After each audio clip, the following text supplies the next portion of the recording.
Well, there you have it. Volta football, pretty cool stuff there. Now, I can't wait to get my hands on it later this summer, but to talk to us about the exciting new gameplay updates and innovations that are going to be coming to FIFA 20, we have FIFA lead gameplay producer Sam Rivera here standing by. Sam, welcome. Thanks, Alex. It's great to be here. Give it up. Give it up for Sam. Thank you. Thank you. Yeah. All right. All right. Pleasure to have you here, my friend. Now, here's the deal. I knew this coming into this. When they asked me to do this gig, I was like, listen, this is going to be a tricky one, right? Because FIFA has a very passionate community. I know this. I experienced this firsthand when I hosted that FUT Champions Cup. And you and I, we talked a lot about how important it's been for you to engage with the audience, with the fans, with the community on FIFA 20's development. So why don't we dive into that? Tell me about that process and how the community played a role in making this game a reality for you all. Absolutely. Community feedback is a big deal for us. The combination of community feedback and football itself is what inspires us every year to keep innovating and to create the most authentic and fun experience we can. And we know we have a big community, so this year we actually talked to over 3,000 players, from pro players to new players, casual players, hardcore players. And because we know this is a two-way conversation, we released an important pitch notes article at the end of May, where we explain a little bit more about how we approach community feedback. So we listen to things like shooting inconsistencies or AI defending, and this feedback, together with our drive to create a more authentic football experience, led us to develop a new feature set that comes together as football intelligence. Okay, all right, so catchphrases are all well and good, right? But let's dive into this, right? Because I want to be able to dive deeper into what all this means for the player. What does football intelligence mean for the folks that are going to be playing in a few months? Sure, football intelligence is a combination of features that improve the three main components of the match: on the ball, off the ball, and the ball itself. And this year we're innovating in those three areas. On the ball, we're enhancing the one-on-one moments by giving you new attacking and defending tools. Off the ball, with a re-architected game flow, we're giving players more time and space on the ball. And for the ball itself, we have a brand new ball physics system that elevates the authenticity on every touch. Okay, so you mentioned off the ball first. That's something that, I'm assuming you're talking about computer control players there. And this is a big topic within the community. I know. How those players interact with you when you're playing the game. So, yeah, I mean, what is off the ball? What does that mean for us? Yes, so off the ball, if there's something that is really going to change how the game plays, is the re-architected game flow. This new game flow was designed to give more time and space to the dribbler and create more one-on-ones. A one-on-one is one of the most interesting parts of football to watch or to play if you actually play the sport. And in FIFA, it's going to be the time where user skill is going to make a difference.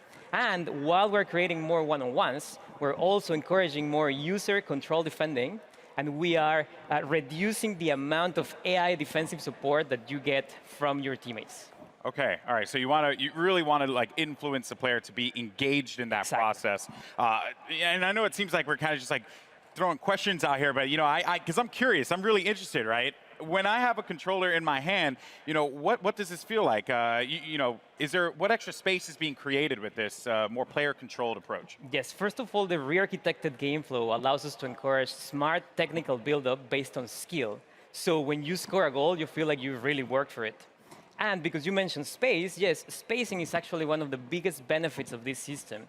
You will see how your teammates spread around the pitch in a more authentic way, allowing you to read the game better and also giving you new ways for you to create your own scoring chances. And visually, just the game looks much more like real football. Yeah, so my AI teammates are going to be way more helpful for me because Lord knows I need that, all right? Which I think, a lot of us feel the struggle there. But now, what about the player, me, right? As I'm playing this game, what new tools do I have that I can put out there on the pitch? Yes, so football is all about the decisive moments on the ball. And now that we're encouraging those moments, we're also giving players the tools to make sure those moments are in their control. Okay. So there's 4 features that I want to talk about: composed finishing, strafe dribbling, control tackling, and the new penalty kicks and free kicks. All right, so 4 big topics. Yeah. Let's just dive into this. Composed finishing, what do you mean by that? Sure. We received feedback from the community regarding the difficulty to finish in front of goal. Okay. So in FIFA 20, with the new composed finishing, you're going to experience more clinical and consistent shooting when you're in a one-on-one with the keeper, for example. And if you try a more difficult shot, let's say a volley from outside of the box, then you're going to have more chances to miss. So overall, we are improving the fundamentals of shooting to provide a more authentic experience. And we also listen to feedback about time finishing. And we are very confident that the changes that I just mentioned to the fundamentals of shooting, in addition to some tweaks that we're doing to the actual time finishing mechanic, are going to give you a more satisfying shooting experience, whether you time your shot or not. We are actually just releasing another pitch notes article about this topic. If you want to know more information, you can check it online. Okay, so a whole topic just on this alone, which is very dedicated there. Now, you also mentioned another attacking tool, which was strafe dribbling. Yeah. So how is this now going to play a role in how I play out there? Yeah, good question. So we are reinventing the strafe dribbling mechanic. Okay. This tool adds more dimension in attack, giving you more control, more precise and agile control of the ball when dribbling. And I would say this tool is great to lure your opponent in, and then when he's getting closer, use your player's agility, speed, and skill to beat that defender. So if it wasn't any indication, though, you know, I'm going to be on defense quite a bit. So we'll see. Because of that, as a defender now, we're continuing to just run through these tools, these new gameplay additions that are coming to it. What about on the defensive front? Yes, to counter the attacking tools, we also need to bring some innovation into defending. The new control tackling system, which uses the sophistication from the active touch system from last year, is going to improve your player's tackling ability to ensure you win possession back more often than ever when you tackle in the right context. Okay, and then the most intense, nerve-wracking moment in any game of FIFA, me and my boy Rob, we went, this is an everyday thing for us. Penalty kicks. Yes. What changes are you making to penalty kicks? We have brand new penalty kicks and free kick systems. Okay. So first of all, the aiming mechanics are completely different and more accessible. But obviously, we're keeping some elements of skill in there to make sure there's enough depth in the mechanics for those that want to be masters on those systems. And for example, in free kicks, you're going to have full control of the spin that you apply to the ball, and that's going to create your trajectory. So you can do side spin, top spin, no spin, or a combination of them. And that's going to be based on how you swing your right stick.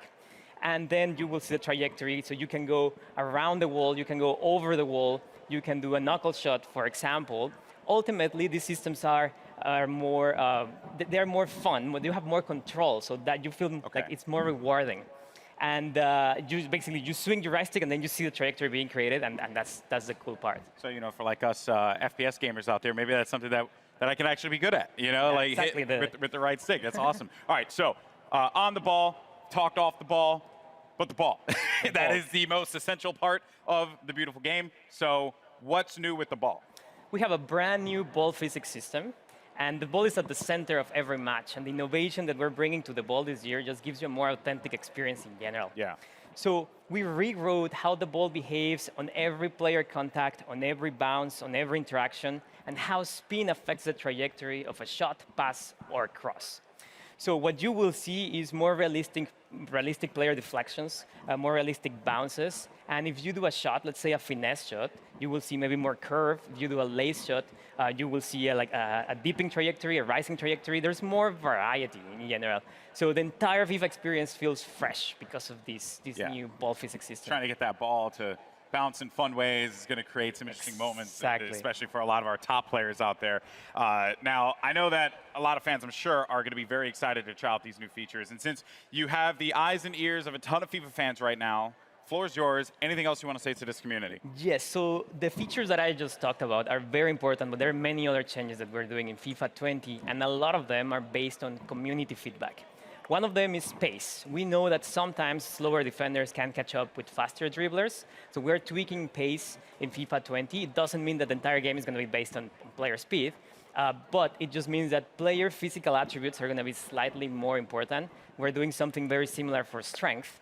And finally, for those players that have mastered the skill moves, we're obviously tuning some of them. Let's say La Croqueta, we're adding new ones. Or if you like to chain multiple skill moves in a row, then you will get a more realistic outcome. We're working on those. So you're telling me that Tex can't bust out 3 elasticals at the same time? We'll see, but you will see new behaviors there. Tex will still find a way.